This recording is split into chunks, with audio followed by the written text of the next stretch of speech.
여러분 안녕하십니까? 라디오 오늘 강재입니다. 요즘 원헬스라는 말이 자주 들립니다. 환경과 동물, 인간의 건강은 모두 연결돼 있다는 관점에서 모두의 건강을 하나로 관리해야 한다는 개념인데요. 코로나19 같은 신종 감염병이 동물에게서 시작돼 인간으로 옮겨올 수 있는 그런 상황을 겪으면서 원헬스의 중요성은 더욱 커지고 있습니다. 최근 인도에서 발생한 바이러스죠. 코로나19보다 훨씬 더 위험하다는 니파 바이러스도 산불과 가뭄으로 서식지를 잃은 과일 박쥐가 양돈 농장에 드나들다 돼지를 통해 인간에게 전파된 경우라고 합니다. 결국 지구온난화와 무분별한 개발이 동식물의 생존 환경에 변화를 일으키고 인간에게까지 위협될 수 있다는 얘기입니다. 환경과 동물, 인간을 따로 떼어놓고 생각하던 때는 지났습니다. 우리의 건강을 지키려면 동물과 환경, 지구의 건강도 함께 챙겨야겠습니다. 9월 9일 목요일 라디오 오늘 광고 듣고 시작합니다.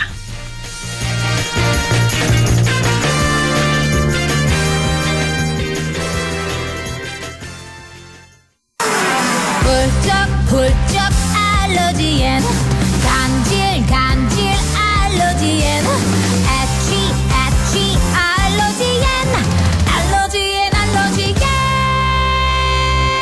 알러지엔 지르텍. 약국에서 찾으세요. 유한양행 수입 한국UCB제약. 롯데키슬이 디자인한 프레스티지 시티라이프. 그 첫 번째 만남은 고양화정 루미니입니다. GTX 개발 호재로 서울은 더 빨라지고 공원, 마트, 초중고를 더 가까이. 고양화정 루미니 1670-9611 시공 롯데건설. 2002안은 특별합니다. 트리플 환승역 추진 중인 부발력이 빠른 이안. 개발 호재를 노리는 이안. 비규제 지역 속 주목받는 이안. 이안에서 착한 가격으로 해버 굿타임. 이안 커스티엄 2000부발 10월 오픈 예정. 1811-8176 대우산업개발. 9월 9일 목요일 라디오 오늘 1부는요. 이인철의 시사경제, 참 좋은 경제연구소 이인철 소장과 함께합니다. 또 2부 이슈 오늘에선 10수년이 넘게 흉물로 방치되고 있죠. 영주 판타시언 리조트. 지난해 1월 새 주인이 나왔는데 왜 아직도 제자리 걸음인지 잠시 후에 소백산 영주 스파 리조트 김병구 전무 연결해서 이야기 나눠보도록 하겠습니다. 또 김성수 시사평론가와 함께 김성수의 세상 읽기 이어갑니다.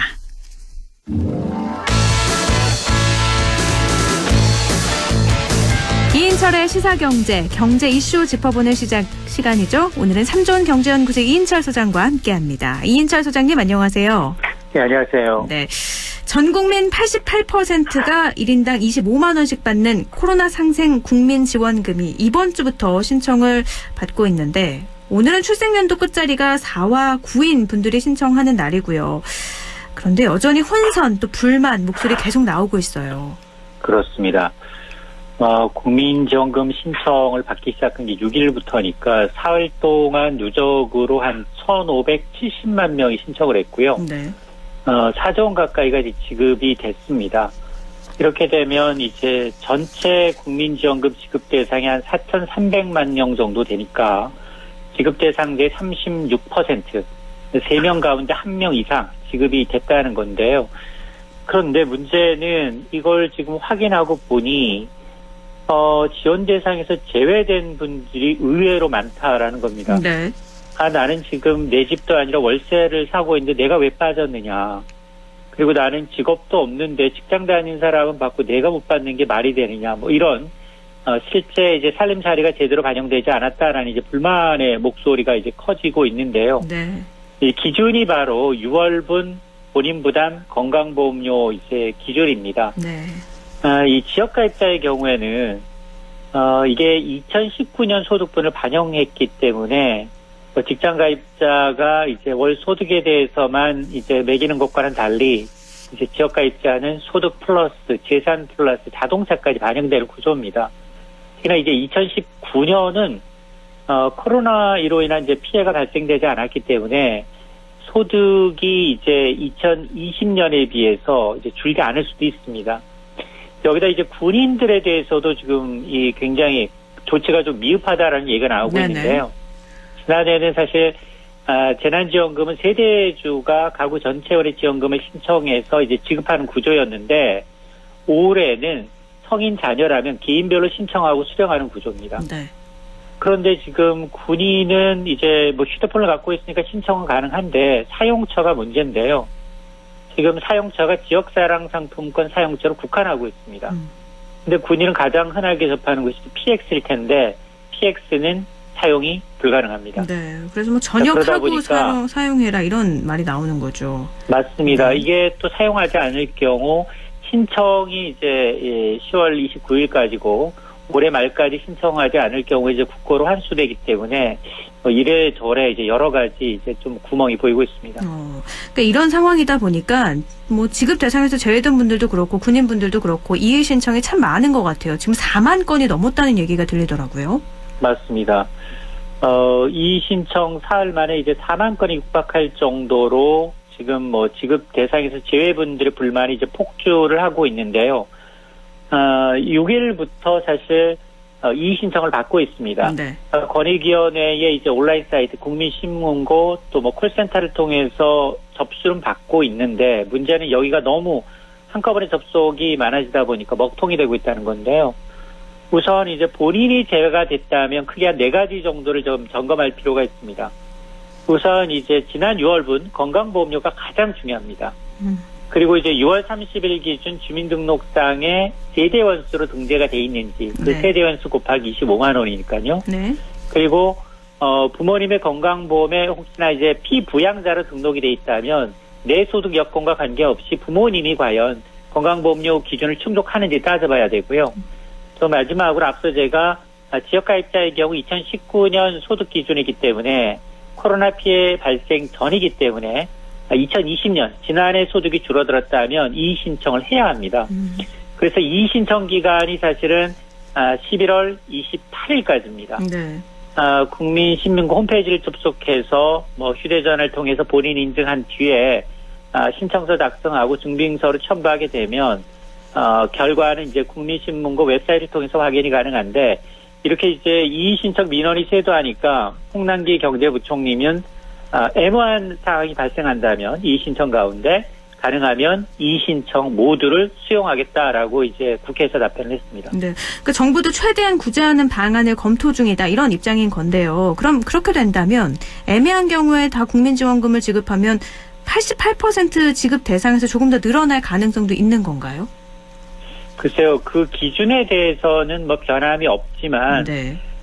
이의 신청의 경우에는 뭐 그 가이드라인의 그 선상에 있는 분들, 조금 이제 그 건강보험료의 이제 가이드라인 조금 위에 있는 분들, 뭐 이런 분들이라든가, 아니면은 6월 30일 기준 이후에 뭐 신생아 출산을 했다거나, 아니면 이제 해외에서 입국을 했다거나, 이런 경우에는 확실히 들어가고요. 네. 그래서 아마 그 기준 가이드라인을 뭐 88%에서 90%를 올린다 그런 의미는 아닌 것 같습니다. 네, 알겠습니다.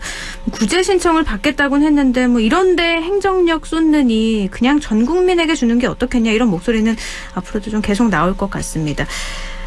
또 민영주택을 분양할 때 신혼부부하고 1인 가구 같이 청년층의 내 집 마련 기회를 높이는 특별 공급 비중 확대하기로 했죠. 그렇습니다. 이제 특공이라고 해서 특별 공급이라는 건 사실 청약 영순위입니다. 일반인과 이제 청약을 별도로 하는 거거든요. 네. 예를 들어서 뭐 국가유공자라든가 장애인이라든가 신혼부부, 다자녀 가구, 노부모 부양하시는 분들, 이제 정책적으로 이제 배려가 필요한 이런 분들에 대해서 주택 마련을 지원하기 위해서 별도로 이제 분양을 받을 수 있도록 한 제도입니다.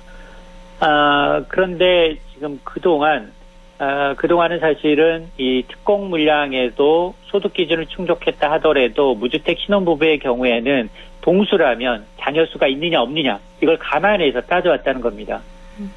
그런데 오는 11월부터입니다. 11월부터는 아마 이제 1인 가구 신혼부부도 이제 청년층에 대해서 분양하는 민간 아파트의 경우 신혼부부나 생애 최초 특공 물량의 30%를 떼내서 네. 소득과 자녀 수 상관없이 추첨을 통해서 당첨자를 선정하겠다라는 겁니다. 자, 이렇게 되면 앞으로는 이제 결혼했어도 자녀가 없는 신혼부부나 미혼인 1인 가구의 경우에는 특공을 통해서 아파트 청약을 받을 수 있는 길이 트인 겁니다. 이건 그동안 사실은 그 특공 문턱이 너무 높다. 그래서 네. 이제 기존 주택 영끌 매수에 나선 이제 젊은 무주택자들의 불만을 반영한 조치입니다. 그 사각지대에 있었던 뭐 소득 수준에 걸렸거나 자녀가 없어서 가점이 낮아서 무자녀 신혼부부 특별 공급에 도전할 수 없었던 사람들도 이번에 도전할 수 있게 된 건데 문제는 특별 공급 물량은 그대로인 상황에서 비율만 조정을 한다면 다른 대상자들은 상대적으로 기회가 줄어드는 거니까 상대적 박탈감 더 느껴지는 것 아니냐 이런 지적 나오고 있는 거죠. 그렇습니다. 말씀하신 것처럼 이제 그동안 특공제도에 사각지대에 있던 뭐 실수요자들, 무자녀 신혼부부나 미혼 1인 가구에게는 희소식이지만 문제는 이제 전체 특공 물량은 변함이 없이 그대로라는 겁니다. 자, 이렇게 되면 뭐 아랫돌 해석, 윗돌 메꾸는 이 배분 비율만 가지고 하기에는 다른 이제 특공 대상자의 기회를 좀 박탈하는 그런 지적이 나올 수밖에 없는 상황인데요. 네. 특공 대상자가 뭐 신혼부부, 미혼 1인 가구만 있는 게 아니라 앞서서 제가 이제 장애인이라든가 국가 유공자, 뭐 군인, 북한 이탈 주민 다양합니다.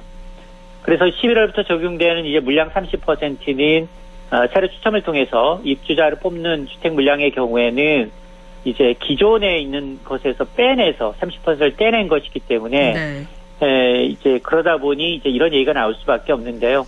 정부도 이를 인정하고 있습니다. 이번 제도 개편으로 그동안 청약시장에서 소외됐던 청년층 등 이런 부분의 수요는 어느 정도 일정 부분 수요할 수 있다라고 이제 기대를 하면서도 그러나 기존 청약 대기하셨던 분들, 자기 순위를 조금 기다리셨던 분들 이런 분들의 기회는 일부 축소가 좀 불가피하다라고 보고 있습니다. 문제점은 있지만 어쩔 수 없는 선택이다 이런 입장인 거네요. 그렇습니다. 알겠습니다. 또 금융감독당국이 온라인 플랫폼 업체들의 금융상품 정보 제공 서비스에 대해 제동을 걸고 나섰는데 이거 어떻게 되는 건지 구체적으로 좀 알려주시죠. 그렇습니다. 이달 아마 25일부터는 뭐 네이버, 카카오와 같은 이제 빅테크, 특히나 이제 금융 플랫폼에서 펀드를 판매한다거나 연금을 판매한다거나 보험 상품을 추천하거나 비교 서비스하는 걸 금지하겠다는 겁니다. 이 카카오나 뭐 이런 온라인 금융 플랫폼이 판매를 위해서는 소비자들에게 금융 상품에 대한 어떤 정보를 제공하고 여러 가지 해야 되는데 이게 뭐 단순 광고가 아니라 이제 중개 역할을 하고 있다라는 이제 금융당국의 유권 해석이 나왔기 때문인데요. 네.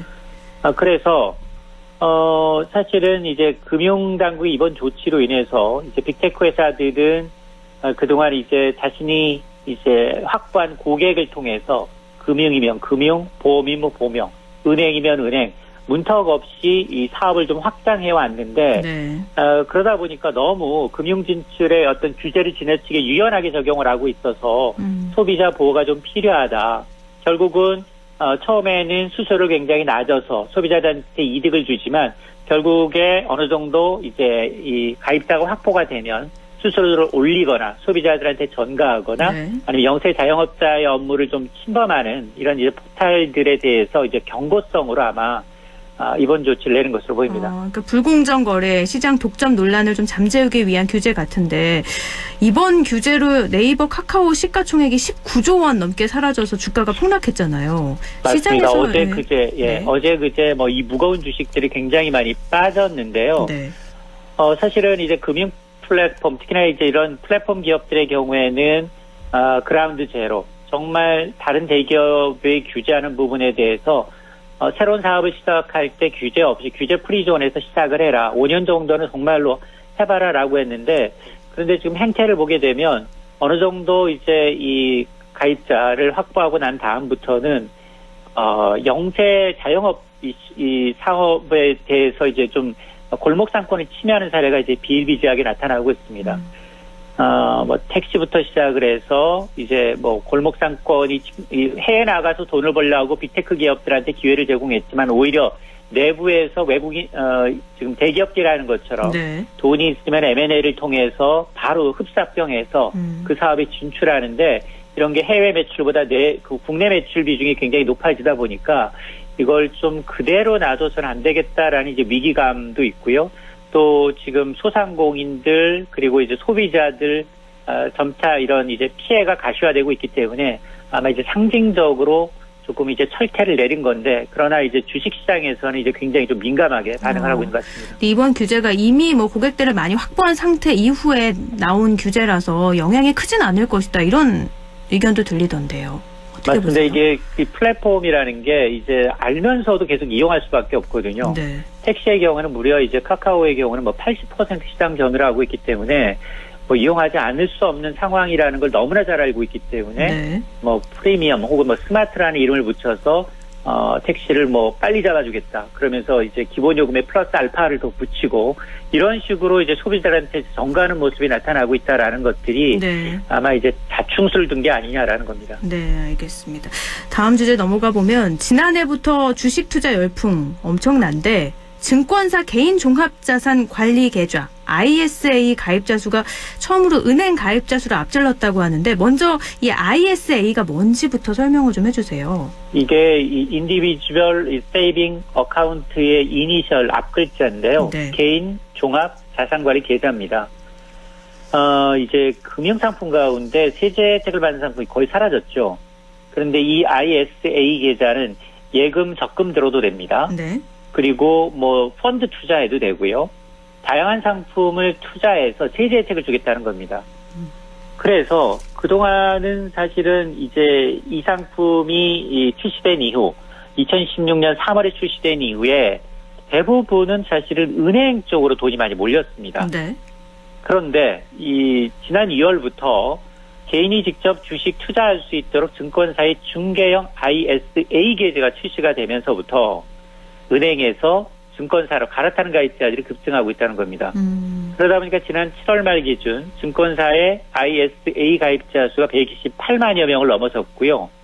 은행 가입자는 97만 명, 역전된 겁니다. 이게 처음인데요. 네. 왜 이 증권사의 중개형 ISA가 이제 주목을 받고 있느냐. 이게 오는 2023년부터 주식 양도차익에 대해서는 과세가 본격적으로 시작이 됩니다. 네. 5천만 원 이상 이득을 얻을 경우 초과이익이 20%를 과세하게 되는데, 그러나 ISA 계좌를 통해서 국내 주식을 사고 팔아도 그 이득에 대해서 세금을 떼지 않습니다. 이렇게 세제 혜택이 크니까 앞으로 가입자는 더 늘어날 걸로 좀 보이는데요. 맞습니다. 의무 가입 기간 같은 것들이 있어서 가입할 때 좀 주의해야 될 사항이 있다고 하던데요. 그렇습니다. 이 ISA 계좌는 한 개 계좌만 가능하고요. 그리고 세제 혜택을 받기 위해서는 3년 이상 이 계좌를 보유하고 있어야 합니다. 네. 그래서 발생하는 소득에 대해서는 이제 아마 세법 개정을 통해서 순이익의 이제 200만 원까지는 이제 과세하지 않게 되고요. 초과분에 대해서도 분리과세 성격을 있기 때문에 네. 아마 앞으로도 증권사 ISA 계좌로 좀 쏠림 현상이 좀 나타날 가능성은 좀 있습니다. 은행처럼 여러 개 계좌를 만들 수가 있는 게 아니라 하나로만 만들 수가 있는 거라서 좀 잘 따져보고 만드셔야 될 것 같네요. OTT 시장 이야기도 잠깐 나눠보면 급속도로 지금 OTT 시장이 커지고 있는데 세계 최대 콘텐츠 기업 디즈니가 한국 시장에 11월 진출한다는 소식으로 뭐 지금 지각 변동이 예상이 된다고 하는데요. OTT 이게 그러니까 동영상 인터넷으로 동영상을 보는 서비스인 거죠? 아마 이제 뭐 휴대폰 갖고 계신 분들 이제 넷플릭스를 이용하실 텐데요. 어지간한 영화, 뭐 이제 굉장히 이제 인기 있는 이제 컨텐츠가 많이 들어가 있습니다. 근데 월 구독료를 내야 돼요. 그렇죠. 근데 이제 디즈니 하면 세계 최대 컨텐츠 기업입니다. 여기도 마찬가지로 인터넷 동영상 서비스, 이른바 이제 OTT 서비스를 하겠다라는 건데요.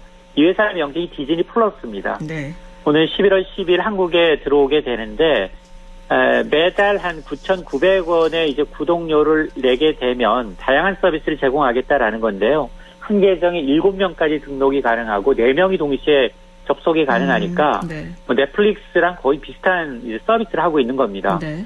근데 지금 우리 국내 OTT 시장을 보게 되면 미국 넷플릭스가 거의 절반 이상 차지하고 있고요. 그리고 국내 토종업체도 좀 있어요. 웨이브, TV인과 같은. 네. 그래서 아마 국내 OTT 시장의 판도 격변이 예고가 되는데, 근데 아마 디즈니를 경계하는 이유가 디즈니는 뭐 아이들 교육 콘텐츠에도 굉장히 강자고요. 월트 디즈니가 있고요. 네. 그 다음에 뭐 픽사, 마블, 스타워즈와 같은 뭐 글로벌 인기 콘텐츠 다 갖고 있고요. 여기다 다큐멘터리, 내셔널 지오그래피까지 갖고 있습니다. 네. 이러다 보니까 지금 글로벌 출시 2년도 되지 않아서 넷플릭스의 가입자를 지금 위협할 정도이기 때문에 아마 한국이 분명히 이런 이제 OTT 시장의 테스트 베드가 될 것이라고 보고 아마 과감하게 좀 들어오는 것이기 때문에 아마 국내 OTT 시장에도 이제 미국의 넷플릭스와 그리고 이 디즈니 플러스의 이 경쟁뿐만이 아니라 토종 업체들 간 이제 이 시장을 지키기 위해서 굉장히 다양한 좀 서비스가 나오지 않을까라는 기대가 있습니다. 지금 디즈니 채널 인터넷 TV로 잘 보고 있는데 그러면 따로 가입 안 해도 되는 거 아니야 라고 하실 수도 있지만 지금 디즈니 플러스가 들어오면 인터넷 TV로 이제 디즈니 채널을 볼 수 없는 거죠? 뭐 그건 아직까지 정해져 있지는 않은데요. 네.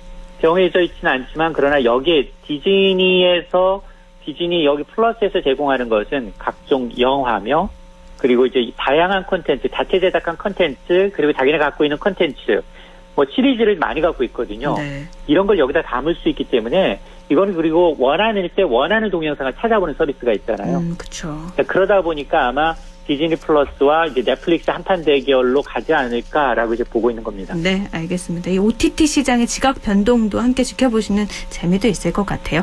오늘 여기까지 말씀 나누죠. 고맙습니다. 네, 고맙습니다. 네, 시사경제 참좋은경제연구소 이인철 소장과 함께했습니다.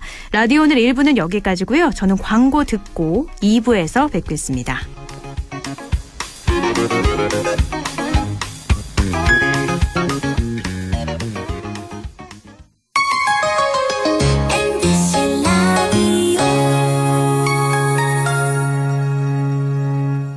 할인점보다 더 실속 있고 편의점보다 더 편리하게 살 수 있는 곳. 시장보다 더 정이 넘치고 백화점보다 더 품격 있는 곳. 이런 곳이 없을까요? 네, 우리 동네 우리 할인점 펀마트가 있습니다. 지난 25년간 항상 고객과 함께한 펀마트. 용상점, 자이점, 신용주점, 사천점에서 새롭게 고객님께 다가갑니다. 펀마트. 가구 살 땐 꼭 한번 가보자. 안동 명품 가구 백화점. 흑표 흑침대, 양성국 갤러리, 금성침대, 한국 가죽 소파, 장수돌 침대. 다양한 브랜드 가구를 한 곳에서 쇼핑할 수 있는 대형 가구 전시장. 안동 명품 가구 백화점. 944세대 대단지로 안동의 랜드마크를 바꾸다. 명품 커뮤니티로 안동의 자부심을 바꾸다. 착한 분양가로 안동의 프리미엄을 바꾸다. 안동, 그 위대한 변화의 시작. 안동 영무의 다음 포레스트. 9월 오픈 예정. 1588-7349 영무토건. 어르신님 안녕하십니까. 기용아재입니다. 보청기 알아보시는 거 진짜 힘드시지? 이제 하나만 기억해 주이소. 찾아가는 보청기, 집으로 보청기, 보청기 고민 직접 찾아가 속 시원하게 해결해 드리겠습니다. 1544-2222 1544-2922 집으로 보청기. 안녕하세요, 브레이브걸스입니다. 여러분, 음식을 포장할 땐 다회용기를 사용해보세요. 일회용품은 줄이고 환경은 아끼고. 오늘부터 함께 용기 내볼까요? 애정한다 착한 용기. 애착 용기와 함께 깨끗한 지구로 역주행해요. 공익광고 협의회. 마음을 열어줘. 다가가 나 속삭이도록. 언제나 내 생각으로 행복해야 해요. MBC 라디오 100.1 MBC 라디오.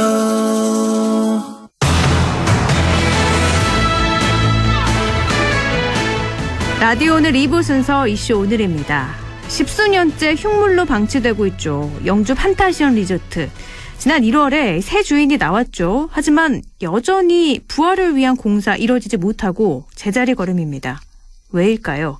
판타지언 리조트 새 주인 소백산 영주 스파 리조트 김병구 전무 연결해서 이야기 나눠보도록 하겠습니다. 김병구 전무님 안녕하세요.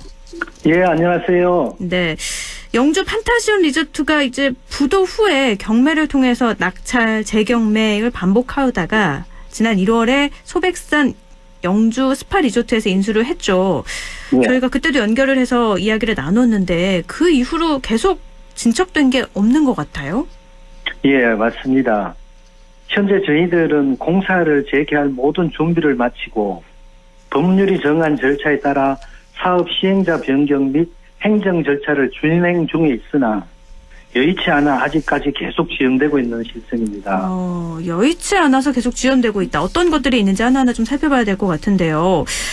지역 개발 및 지원에 관한 법률에 따라서 기존의 시행자를 취소하고 새로운 시행자를 신규 지정을 해야 될 텐데 이게 되지 않는 거죠? 예, 그렇습니다. 네. 지역 개발 및 지원에 관한 법률 20조와 법률에 대한 행정 지침에 따르면 시행자의 부도, 파산, 그 밖의 사유로 지역개발 사업 목적을 달성하기 어려울 경우에는 시행자를 취소하고 새로운 시행자를 지정할 수 있다라고 규정하고 있습니다. 네.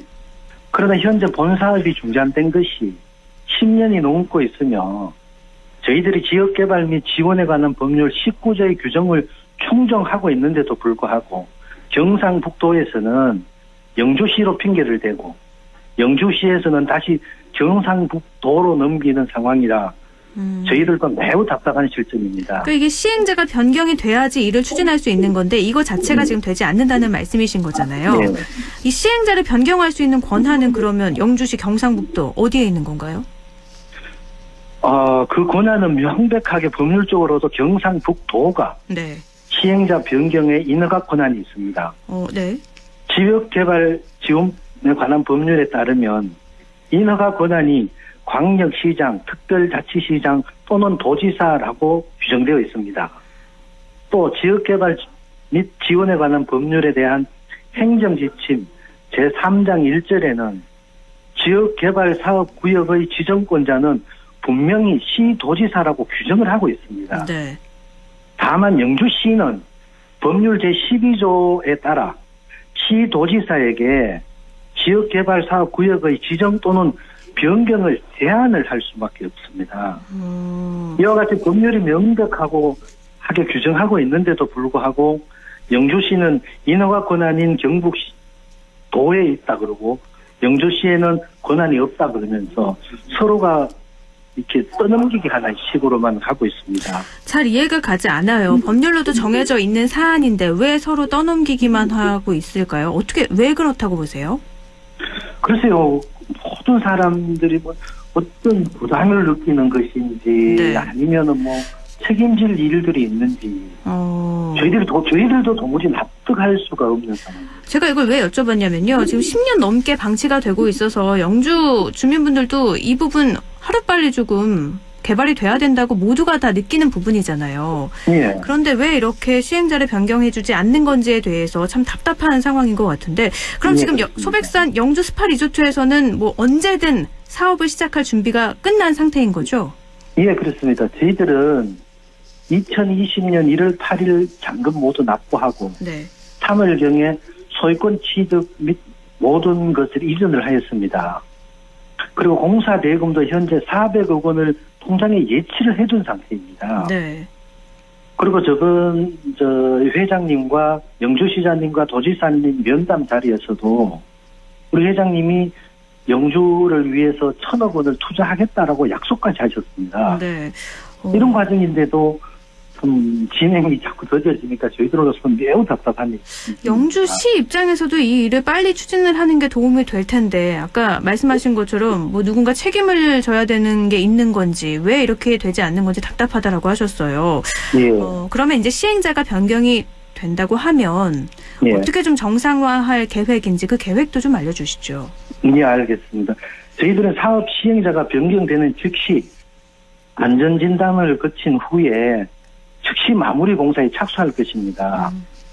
특히 3,500석 이상의 대형 연회석과 각종 소형, 중형 연회석 등을 겸비한 컨벤션 전문 리조트로 거듭날 것이고 동양 최대 규모를 자랑하는 워터파크는 대폭 수선을 해서 요즘 최신으로 유행하는 물놀이 기구로 교체를 할 것입니다. 네. 그래서 현재 국내에 있는 대형 컨벤션 시설과 워터파크들보다도 차별화된 그런 워터파크로 만들어갈 것입니다. 알겠습니다. 그리고 네. 현재 저희들의 이와 같은 얘기들을 영주 시민들이 많이 동참을 하고 있습니다. 그래서 영주 시민들도 조기 완공을 소망하는 내용으로 청원서를 스스로 돌리고 있으면서 벌써 아마 2,000명이 넘게 서명을 하였습니다. 네. 그래서 저희들이 조만간에 이 서명서를 경상북도와 영주시에 제출할 생각입니다. 아, 영주 시민이 자발적으로 청원서에 서명을 하고 계시다고요? 네, 그렇습니다. 2,000명이 넘는 분이 서명을 했다. 그 말은 영주 시민들이 정말 많은 기대를 갖고 있다 봐도 될 것 같은데요. 네, 그렇습니다. 영주의 지역 경제에도 큰 보탬이 되겠죠? 예. 영주 시민들께서 먼저 청원을 했습니다. 저희들한테. 특별한 기술이 필요한 부분을 제외한 모든 공사는 영주 지역 업체들을 참여하게 하라고 해서 그렇게 하기로 약속을 하였고요. 네. 완공이 돼서 개장을 하게 되면 약 한 300개의 일자리가 만들어집니다. 그 속에서 특별한 직종을 제외한 모든 분야들은 영주 시민들을 우선으로 채용을 하려고 합니다. 네. 또 지역 특산품 판매와 홍보를 할 수 있는 매장을 설치해 드려서 영주시의 우수한 상품들을 전국으로 홍보할 수 있고 판매할 수 있도록 하겠습니다.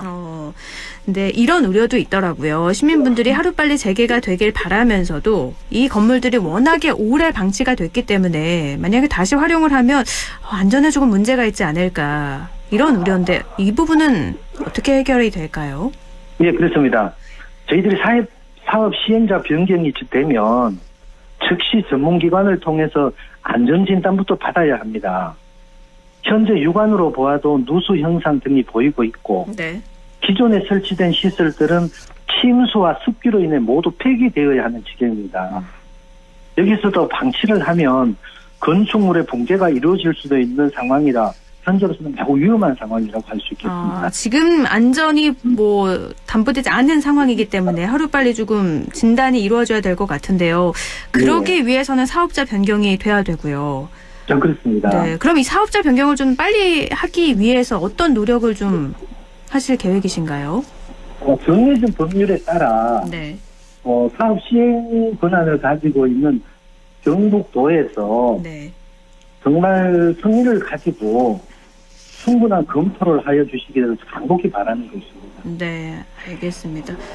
사업 시행자 변경이 이렇게 어려울 줄이야. 저는 참 답답한 상황이긴 한데요. 그러면 끝으로 청취자분들께 바람이나 당부하실 말씀도 있으실 것 같아요.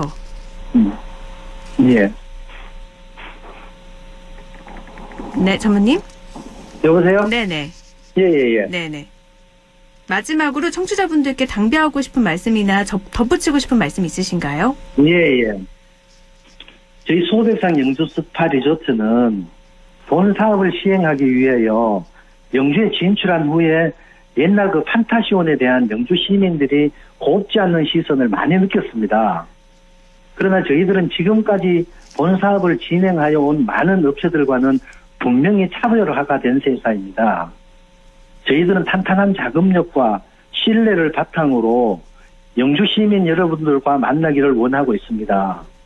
또한 영주 시민들의 삶에 조금이나 보탬이 되게 할 것이고 조금이라도 실망을 드리지 않을 것을 약속할 수가 있습니다. 그리고 많은 협조와 많은 참여를 기대하고 있습니다. 네, 하루빨리 좀 시행사가 변경이 되고 사업이 들어가서 영주에도 보탬이 되고요. 또 스파 리조트에서도 문제가 해결이 되길 바라보겠습니다. 앞으로 어떻게 되는지 추후에 또 연락을 해서 알려주시면 좋을 것 같아요. 예, 감사합니다. 네, 고맙습니다. 네.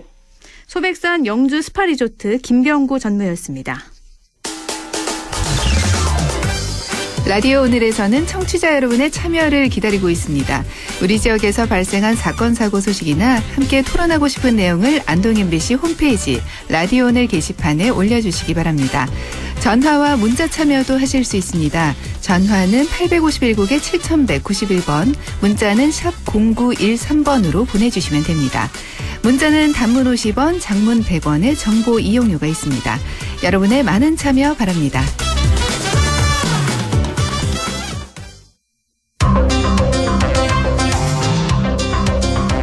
김성수의 세상 읽기, 오늘도 시사에 대한 이야기 나눠볼까 합니다. 김성수 시사평론가와 함께합니다. 안녕하세요.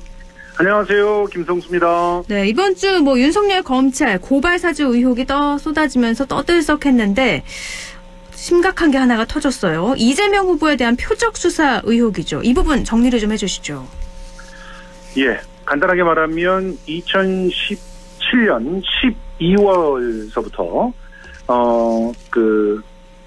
한 사업가가 서울중앙지검 제3차장 산하의 강력부에 잡혀 들어가게 됩니다. 네. 구속을 당하는 거죠. 네. 그러면서 여기서 수사를 받아야 되는데 그러면 이제 혐의에 대해서 물어봐야 되는 거잖아요. 그렇죠. 그런데 갑자기 검사가 이런 걸 물어봅니다. 거의 저 SNS 좋아하시고 축구 좋아하는 그분 있잖아요. 그분에 대해서 좀 털어놔봐요. 이런 식으로 얘기를 하는 거죠. 이재명 지사인 거고요. 그렇죠. 네. 그러니까 그 당시에 이제 어떤 이야기를 했는지를 본인이 억울하기 때문에 이제 KBS에 제보를 하면서 상세하게 적었는데요. 네. 적어놓은 걸 보면 이제 이재명 지사라고 하는 언급은 하지 않지만 네. 누구나 다 알 수 있을 것 같은 그런 특징들을 이야기를 하면서 이제 그에 대해서 이제 뭔가 접대를 했다던가 선거법상에 혹은 선거운동상에 뭐 제공한 것이 있는지 이런 것들을 갖다가 집요하게 물어봤다는 겁니다. 네. 그래서 3개월 동안이나 물어봤는데도 원하는 대답이 나오지 않으니까 화를 내면서 겁박을 했다는 거죠. 뭐 어머니나 뭐 아내나 자식들이 뭐 같이 잡혀가는 그런 꼴을 봐야 되겠느냐. 네. 어머니 같은 경우 뭐 당신네 회사에서 돈을 갖다 이렇게 받은 그런 자료들도 있는데 이거 한번 배임이나 횡령으로 집어넣어 볼까? 뭐 이런 식으로 압박을 했다는 건데요. 이제 이 내용들이 KBS를 통해서 2번에 걸쳐 집중 보도가 되고 그리고 후속 보도도 지금 나오고 있는 상황이어서 네. 굉장히 심각한 그런 문제로 제기되고 있는 상황입니다. 근데 이게 궁금한 게요. 이게 인터넷 불법 도박 사이트 운영 혐의 등을 받아서 출신 이 사업가가 수사를 받은 거잖아요. 그렇죠. 그런데 왜 이재명 지사하고 어떤 연관이 있기에 이재명 지사에 대해서 단점을 캐내라고 했은 건가요? 평소에 이분이 민주당 당원이었고 네. 그렇기 때문에 이제 성남에서 민주당 의원으로 나온 분을 뭐 선거운동을 하거나 이럴 때 이제 이 회사의 직원이나 이런 사람들이 가서 선거운동도 하고 그런 상황이 있었습니다. 네. 그리고 뭐 그 상황 속에서 당연히 뭐 사진을 찍거나 하면서 같이 노출이 된 그런 상황들이 많았죠. 네. 그러니까 이런 부분들을 가지고 연계점을 찾아서 얽어매기 위한 그런 노력들을 했던 건데요. 결국은 이런 일종의 조작 수사, 표적 수사 혹은 별건 수사라고 할 수 있는 이 건들에 대해서는 혐의를 특정하지 못하게 되면서 그 의도는 좌절된 겁니다. 그런데 지금 이렇게 고통을 당한 분이 심지어는 나중에 자기와 같이 감방에 있었던 사람에게까지 네. 그런 얘기를 여죄를 갖다가 이렇게 취재를 하듯이 검찰이 가서 캐묻고 그리고 뭐 10만 원을 줬다라는 그런 얘기까지 들었거든요. 네. 그래서 결국은 언론에 알려야 되겠다고 생각을 하고 이 내용을 KBS 등에 제보를 한 것이죠. 이게 보통 일이 아니잖아요. 그냥 넘어갈 일이 아니기 때문에 확실하게 사실관계가 좀 밝혀져야 될 것 같은데 한동수 검사장은 사실이 아니라고 억지 프레임을 만든다 이런 입장인 것 같은데요. 네, 한동훈 검사장이 네네, 한동훈 있습니다. 검사장이요. 네. 이게 참 우연인지 필연인지 모르겠지만 몇 가지 점이 굉장히 참 한명숙 전 총리의 사건과 유사합니다. 네. 우선 첫 번째 시기가 선거를 앞두고 있는 시기입니다. 다시 말해서 2017년 12월은요. 2018년에 있는 지방선거를 앞두고 지금 이런 일들이 벌어진 거거든요. 그리고 네. 당시에 이재명 지사는 대통령 선거에서 출마를 하려고 했다가 그걸 접고 대신 경기도지사에 출마하는 걸로 가닥을 잡았고 그것이 굉장히 일찍부터 이제 나왔기 때문에 누구든지 그 경기도지사의 이재명 지사가 당시에 도전할 거라고 하는 걸 알고 있었던 상황이거든요. 네. 그때 이제 성남시장 당시에 이렇게 뭔가 연관이 있었던 것 같은 피의자를 잡아서 그 피의자를 신문하면서 별건 수사를 했다는 것이죠. 네. 그리고 두 번째 굉장히 비슷한 것이 이 피의자에게 겁박을 하거나 압력을 가해서 이제 뭔가 허위 사실을 가져올 때 별건들을 털어가지고 그걸로 압박을 했다는 겁니다.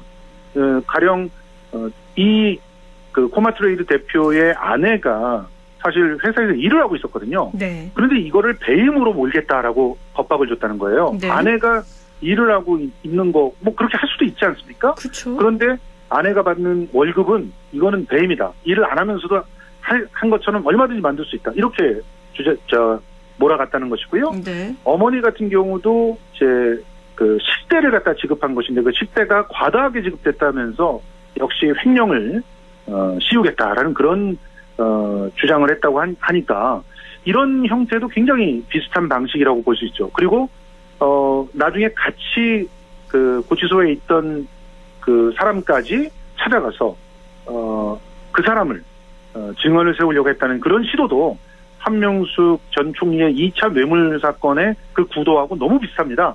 그래서 이런 일들이 벌어질 수 있었다는 것이 어떻게 보면 검찰의 특정한 그런 정치 수사의 관행이 아니냐 이런 얘기들이 나오고 있는 것이고요. 네. 마지막으로 너무 유사하다고 보일 수 있는 게 바로 이 윤석열 서울중앙지검 산하에서 네. 한동훈 3차장 밑에서 이 일이 벌어졌다는 건데 이게 왜 문제냐면요.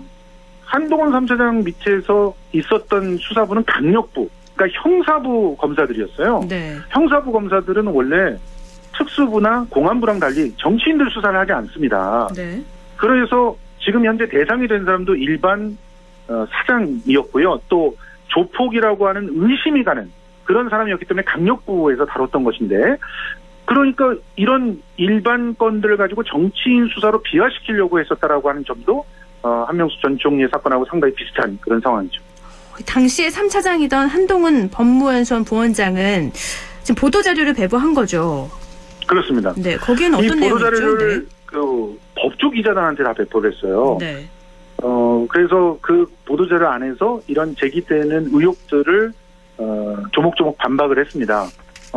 자신은 뭐 그 수사를 하거나 이럴 때 이재명 지사의 이름이 나온 적이 전혀 없다. 그리고 또 이런 수사를 할 때 압박 수사를 한 적이 전혀 없다. 네. 그리고 기타 또 그 피의자가 조폭이다. 그런데 이 조폭의 말을 믿고 검사를 의심하는 이런 일이 벌어지는 게 개탄스럽다. 이러면서 보도자료를 배포를 했습니다. 네. 그래서 이런 행동이 근데 적절하지 않다는 의견이 또 나오죠. 이게 무슨 얘기냐면요. 네. 지금 그분은 법무연수원의 부원장이잖아요. 그렇죠. 그리고 법무연수원 부원장으로서 맡고 있는 일들이 있음에도 불구하고 업무 시간에 법조기자단을 불러서 이 보도자료를 갖다 배포를 직접 했다는 겁니다. 네.